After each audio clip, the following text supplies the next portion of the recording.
Potensial aksi ini bukan kegagalan obat, tapi kelambatan sistem karena neuron kehilangan efisiensi pengatur ritme. Bu Siti itu tidak bodoh, tubuhnya hanya terlalu lelah untuk merespon dengan cepat. Solusinya apa? Bisa dengan sabar dalam proses pemulihan. Alih-alih menyalahkan pasien, dokter itu mengubah dan menggunakan pendekatan, "Bu, obatnya bekerja, tapi neuron ibu butuh waktu lebih lama untuk bersiap lagi. Ini seperti printer lama, masih bisa cetak, tapi perlu jeda lebih panjang." Dengan kontrol gula ketat dan suplemen neurotropik, periode refraktor perlahan kembali normal. Tapi yang lebih penting, Bu Siti belajar bersabar pada tubuhnya sendiri. Dari studi kasus tersebut, nilai tambah dan inseknya kita semakin luas, teman-teman. Cara berpikir kita semakin kokoh bahwa respon lambat itu bukan ketidakpatuhan, itu manifestasi fisiologis dari kelelahan seluler. Lalu keyakinan kita semakin baru bahwa Allah itu tidak menuntut kecepatan tapi konsistensi, dan konsistensi butuh jeda yang dihormati. Dan keyakinan kita semakin berkualitas bahwa kesembuhan itu bukan lomba sprint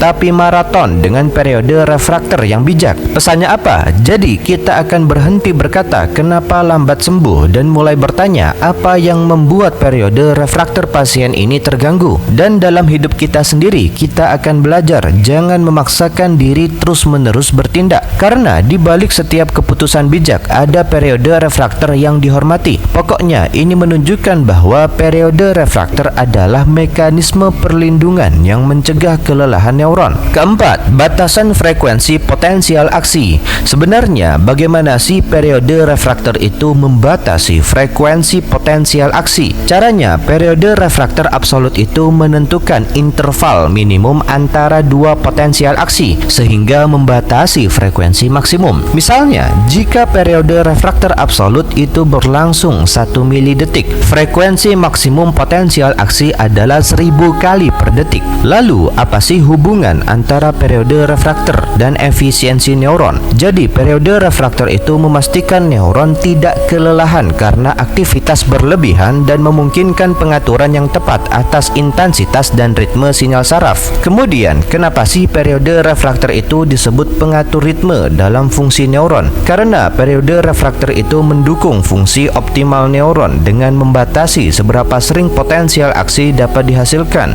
sehingga menjaga stabilitas dan efisiensi komunikasi saraf. Jadi, bayangkan sebuah printer yang hanya dapat mencetak sejumlah halaman per menit. Nah, dalam tubuh kita periode refraktor adalah periode refraktor adalah seperti batas cetak printer ini